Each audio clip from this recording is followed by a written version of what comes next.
And we are back. Hi. Look at these wires. You see this? Look at the bed. Like, I'm back in my house. Isn't that crazy? I'm not on campus anymore. But there are a little bit of reworking that needs to be done on my channel, and I'm gonna ask for you guys to bear with me for a couple of videos. Things are going to be improving greatly on my channel. The content is going to begin to come, and I know I've been saying that for a while, but now you guys have no idea what's going to be happening, but you'll see.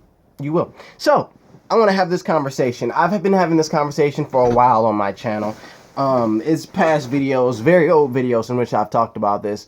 The Marvel Cinematic Universe and Norman Osborn's role. I had a series about it. I didn't finish the series, but I'm going to be completing the series. I want to just have this conversation right now with you guys in the comment section. I want to continue it. For phase 4,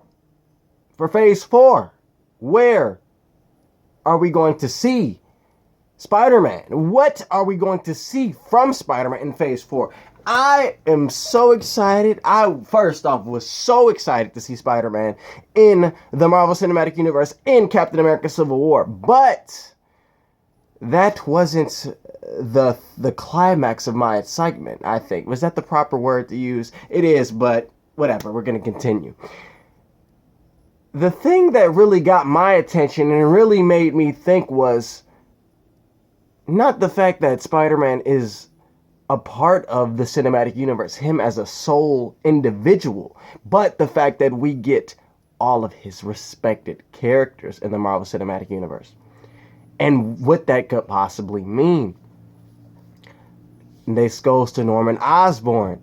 Norman Osborn needs to be the next big thing for this universe.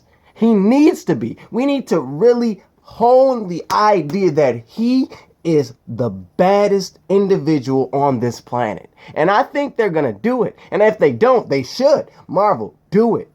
Do it. And if you want to know exactly what I mean by that, then subscribe. And also check out my other videos when I talk about the role of Norman Osborn. And I'm going to make more videos talking about the role of Norman Osborn because it needs to be perpetuated. This idea needs to be perpetuated of exactly the role he should be, exactly the power he should have.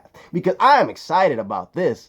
Osborn needs to be that guy that is bigger and badder than any villain we have ever seen in cinematic history. Because we can make him relatable. We can make him this thing that isn't this. We're not going to just have him be this purple person that sits in a chair and you never know of. For films, we have Norman Osborn be that big person in almost every Marvel universe, in almost every Marvel cinematic film that ties to Earth. I'll briefly touch on it, and then I'll make more videos going into detail. How do you do this? Number one, Norman Osborn is the CEO of a large conglomerate.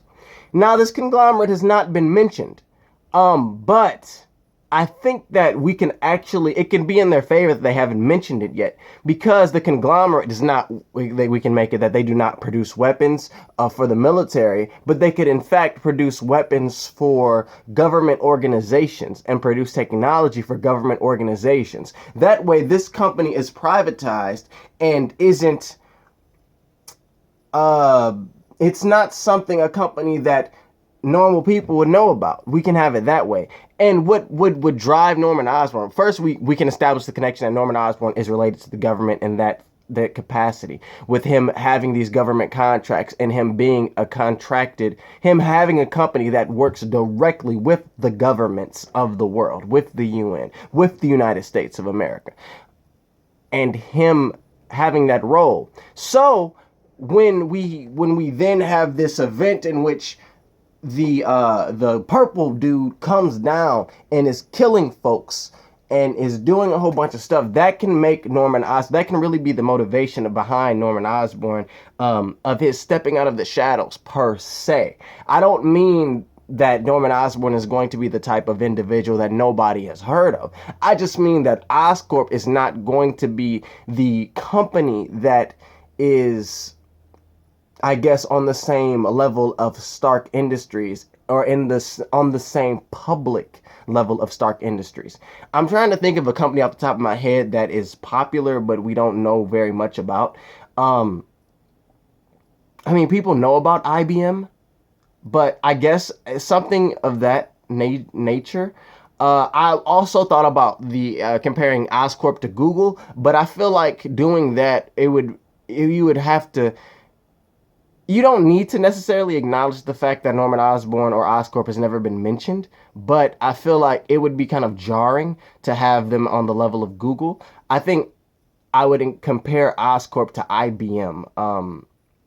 Yeah, that's what I would compare them to. But have it be just a company, and you could just write it off because it's a comic book movie. It's a film. It's not real. But you can just write it off as this is a company that has been working closely with all of the government organizations. Norman Osborn he's not a government official, but he works with governments to create technologies and to give these technologies to militaries, to governments. So when the purple guy comes, Norman Osborn, that's when he goes into this personal vendetta of him trying to figure out exactly how they can eradicate these superheroes, because these superheroes are the reason why the purple man exists, are the reason why the purple man is here, are the reason why all of these other events have happened. And the personal vendetta would not just come from this purple Thanos coming. I'm gonna stop because people are gonna be like, his name is Thanos, duh. I know his name is Thanos, but his personal vendetta wouldn't come from the fact that Thanos is there, but it would be created by way of Spider-Man. Spider-Man doing something that I'll make a video talking more specifically about this vendetta, what would create this vendetta between Spider-Man and him. But that would be one of the biggest things. He would have this distrust of the heroes on a level that goes beyond the Sokovia Accords, that goes beyond Baron Zemo. The idea is Baron Zemo, something like the Civil War, but it's much deeper than that, because Norman Osborn is capable of actually destroying the Avengers in a way that isn't just having them walk away butthurt from each other, but actually them dying. We can really play upon that in Norman Osborn being this puzzle. He's a genius on the level of Stark, if not greater than Stark. And you can introduce Osborn in various films, integrate him in various Oscorp and Osborn, integrate him after phase 3 concludes. You can integrate him because the world is going to be significantly different. Is going to be left in a significantly different place after Thanos. And you can really play upon the fact that now the reason why all of this has happened is because of these heroes. You can really play upon that. And you can give Osborn a sense of depth that is greater than just him being a goblin. But this is my idea, the foundation, the very, very, very foundation of my idea. We're not going into the concrete details yet. Again, we're going to be having this whole series. We're going to conclude the series on this channel. The series is not going to be concluded for a while, probably until Spider-Man Homecoming comes out. By the way, Spider-Man Homecoming casting call, description, they're casting right now for extras. Please.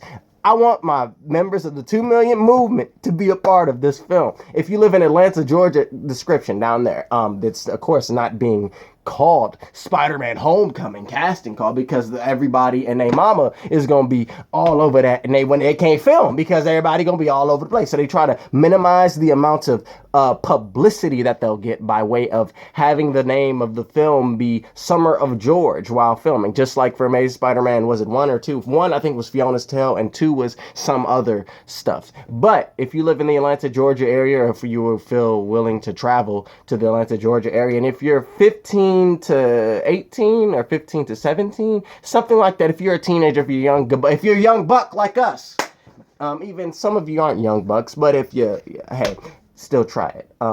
Description, check the description down there. You can go in there, you can give them your information, and hopefully they'll get back to you. Now, I want to have this conversation, and also in the description, you'll find my other videos talking about the role of Norman Osborn. We're going to really have this conversation. And my Amazing Spider-Man 3 video, look out to my channel, subscribe, look out. And I'm going to begin writing the Homecoming video. Spider-Man Homecoming, what I would do, what I think it's going to be. So, yeah. Conversation time.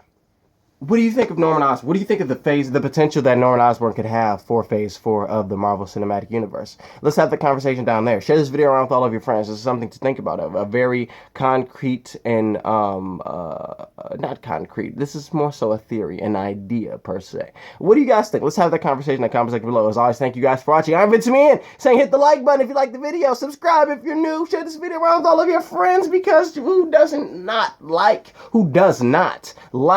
to talk about superheroes and stuff? Okay, some people don't. Then don't share this video or share it to them, and then they'll tell you, I don't care about this.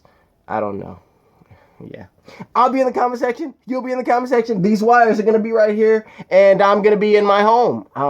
The video, what I was talking about. I currently don't have internet, so this is a direct upload, as was my past video. If you haven't seen my past video, check it out. The thoughts on the Civil War film. So, bear with me. Bear with me. This is a direct upload. Have a good one, guys. Peace. Have a good one.